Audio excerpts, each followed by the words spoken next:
అంటే ఏవైతే చోట్ల కూడా నాయకులు. హామీలు అమలు చేయగలమో అటువంటి వాటిని మాత్రమే ప్రజలకు చెప్పే ప్రయత్నం చేయండి. కానీ లేనిపోని అపోహలు కలిగించొద్దు అని చెప్తున్నారా మీరు? ప్రతి పార్టీకి చెప్తున్నాను. బిల్లులో హ్మ్. బీజేపీ చేసిన వాళ్ళు తెలుగుదేశం పార్టీ అడ్డంగా హామీలు ఇచ్చిన 2019 ఇంతకుముందు వాళ్ళు హామీ ఇచ్చిన హ్మ్. చెప్తున్నాను అడ్డంగా హామీలు ఇచ్చి ఓట్ల కోసం ప్రజల్ని బెచ్చగాలం చేస్తున్నారు వీళ్ళు. హ్మ్. పచ్చి స్వార్థం కోసం తమ అందం ఎక్కడం కోసం రాష్ట్ర ఏదో హ్మ్. కవరింగ్ ఏదైనా గవర్నమెంట్ చోటు రాసుకుంటారు. మేము ప్రణాళిక వేసాం. వాళ్ళు చంద్రబాబు గారి హయాంలో ఒక పాజిటివ్ ఎక్స్పెక్ట్ నడుస్తుంది. ఫ్యాక్టరీ బట్ హ్మ్. మెటీరియల్ అవటానికి అస్సాంలో కూడా వస్తాయండి ఇండస్ట్రీలు కొన్ని. హ్మ్. యువతను ఉపాధి ఒక ఇండస్ట్రీగా తయారు చేసే అవకాశం మనకి విభజన హామీలో రాయితీలు ఇన్సెంటివ్స్ ఉంటాయి. దాని రాకుండా రాజస్థానందరికి క్యాఫే ఏది మన ప్యాకేజీ ఆ రోజు 24,000 కోట్లు అంటే ఇప్పుడు 10,000 కలిసి 50,000 కోట్ల ప్యాకేజీకి ₹10 రాలేదండి. ఆ 300 కోట్లు దీనికి సంబంధం లేదు.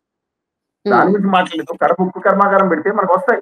రిజర్వేషన్లు హ్మ్. ఉంటాయి. వాళ్ళందరికీ ఉంటాయి. ఎవరికండి యువత ఇప్పుడు నా మీద ఇప్పుడు మీ దగ్గర కామెంట్ చేసే వాళ్ళు కూడా కొంతమంది ఉన్నారు. వీళ్ళకి కొంతమందికి అందరూ కులగజ్జి, మత పిచ్చి లేదా ఢిల్లీలో మోడీ గారి పిచ్చి ఏందండి ఇది నాకు అర్థం కాదు. ఈ హ్మ్. గజ్జీలు ఏంటిది? రాష్ట్రం కోసం కాదా ఈళ్ళు? లేదా హ్మ్. భావితరాల ప్రజల కోసం వీళ్ళు హీరోలు కాదు జీవితానికి. ఎవడో ఈ రోజు పట్టుకుని వాళ్ళ కాళ్ళు మొక్కి పాదాలు సేవించి నీళ్ళు తాగే కొంతమంది బ్యాచ్ గురించి మాట్లాడుతున్నాం. స్వప్న హ్మ్. వ్యక్తిత్వంలో బ్యాచ్ ఎప్పుడు సెలెక్ట్ చేయాలి మనం. హ్మ్. వాడు అభివృద్ధి పథంలోకి వెళ్ళాలంటే ఇప్పటికన్నా తీరు రాష్ట్ర ప్రభుత్వం కొంత మార్చుకుని విభజన హామీలు వచ్చే రాయితీలు ఎందుకంటే వీళ్ళ బలం మీద దాదాపుగా ఆధారపడి కేంద్రం ఉంది. పూర్వంలా పరిస్థితి లేదు. హ్మ్. 2014, 19 పరిస్థితి లేదు. హ్మ్. 2014 అంటే కొంత ఉంది. 2019 ఆ పరిస్థితి లేదు. ఎక్కువ సీట్లు వచ్చినాయి. ఇవాళ 24లో పోటాపోటీ సీట్లు కూడా లేని పరిస్థితులు వీళ్ళ బయట ఆధారపడి ఉన్నారు. మనం డిమాండ్ చేసి కాలం గల్లా పట్ల మోడీ గారు వచ్చి ఏం చేశారు? నువ్వు అంతకుముందు మట్టి పెడతారు మట్టి ఇచ్చి ఆ మురికి నీరు కాళ్ళలో కొట్టి నెత్తిమీద జల్లించిపోయారు ఆయన. ఇప్పుడు వచ్చి హ్మ్. బూడిద ఇచ్చారు. చాక్లెట్, హ్మ్. కాఫ్లెట్, ఒక ఆమ్లెట్ నెత్తి మీద వేసిపోయారు. హ్మ్. మీ అప్పులతో మీరు సావండ్రా ఒరేయ్ సన్నాసి చెప్పాలని చెప్తున్నారు. వీళ్ళేమో హ్మ్. తిడతలు భజన చేస్తున్నారు. హ్మ్. ఆయన సో, ఈ పొరపాటు 1 ఇయర్ పాలనలో ఆయన చంద్రబాబు ఉన్నాడు అంటే మొన్నొచ్చి. ఐటీ సెక్టార్‌ని చంద్రబాబు గారిని ఆన్ మామూలు తిట్టుకొని తిట్టారు లాస్ట్ టైం. హ్మ్. అందరూ ఓటేసింది ఇద్దరు. ఇంతకుముందు జగన్ గారు ఇండైరెక్ట్ గా, ఇప్పుడు కూడా ఇండైరెక్ట్ గా, వీళ్ళు డైరెక్ట్ గా. అందరూ ఆ గుమ్మా వ్యాపారికి బానిసలుగా మారిపోయారు లేదా వాళ్ళు ఆలోచించుకోవాలి. తెలుగు జాతి ఆత్మని ఎక్కడ తాకి పెడుతున్నారో లేదో. హ్మ్. ఓకే. సార్ మరి అయితే ఇప్పుడు ఈ 1 ఇయర్ పాలనలో ఐటీ సెక్టార్‌ని ఆంధ్రాకి తీసుకొచ్చి యువతకు ఉద్యోగాలు కల్పించడంలో ప్రభుత్వం విఫలమైందని అనుకుంటున్నారా? ఈ 1 ఇయర్ వైస్‌గా చూసుకుంటే. మీరు 1 ఇయర్ గురించి మాట్లాడుతున్నారు. ఖచ్చితంగా హ్మ్. తన వంతు తన ప్రయత్నాలు చేస్తున్నారు గానీ అక్కడ సహకరించే వాతావరణం లేదు. ఆర్టిఫిషియల్ ఇంటెలిజెన్స్ వచ్చిన తర్వాత కొంచెం కష్టాల్టీగా ఉంది. హ్మ్.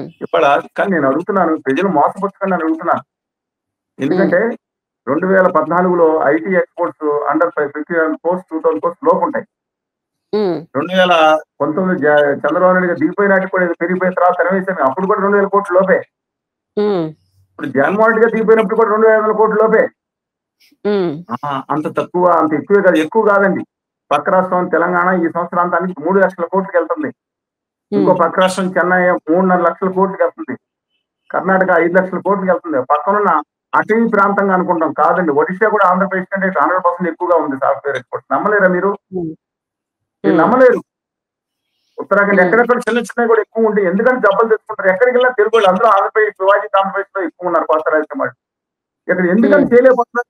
ఒకరి మీద ఒకరిని నెట్టుకోవడానికి ఇదేనా బతుకులైపోయినాయండి? హ్మ్. నిర్మాణాత్మకంగా ఆలోచించరా? Hmm. If I'm wrong please correct me అండి. If I'm wrong please correct మీ.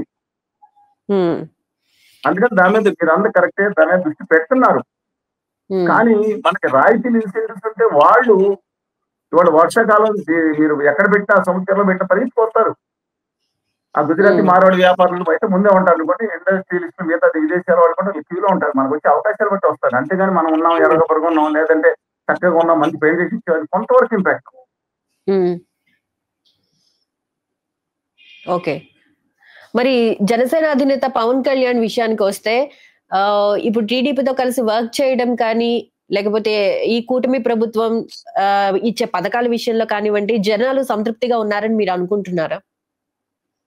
నేను కళ్యాణ్ బాబు గారి గురించి ఎక్కువ మాట్లాడను. ఒకనాడు ఎవరైతే కులం లేదు, మతం లేదు అన్నారు.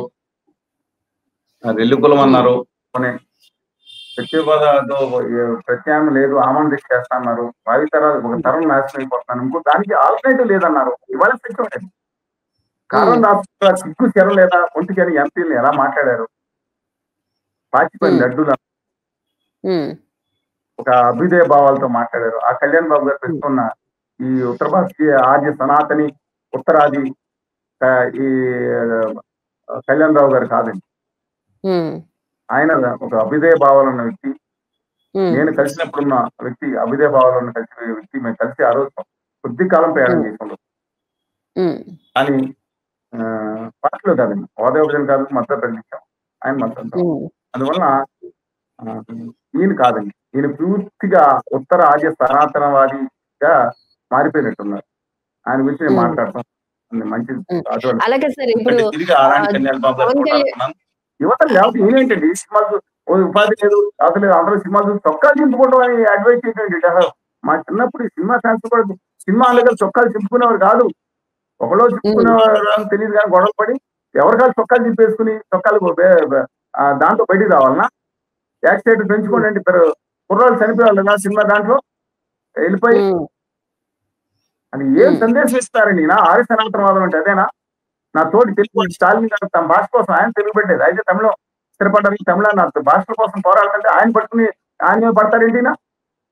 నా తోటి తెలుగు పెట్టే దక్షిణామూర్తి గారు అలియాస్ కరుణానిధి గారు కుమారుడు. నా భాష హిందీ అంట. నేను పెద్ద మనిషి చేస్తే ఎవరండి? తెలుగు వాళ్ళు కదా. 99 పానిండి సినిమాలు ఉన్నాయా వారి గౌరవనీయులు సత్య పవర్ఫుల్ స్టార్ బన్నీ గారన్నా, లేకపోతే రామచంద్ర గారన్నా, ఎన్టీఆర్ గారన్నా, ఎవరికన్నా ఉన్నాయి. నిఖిల్ గారు. నేను అడుగుతా ఉన్నాను, ఈయనంతా పెంచి పెద్ద చేసిందంతా కూడా నేను స్టేజ్ తీసుకొచ్చిన ధర్మాన్ని ఇచ్చింది తెలుగు ప్రేక్షకులు. హిందీలో చేసుకుంటే ఏం కావాలని నాకు అర్థం కాదండి.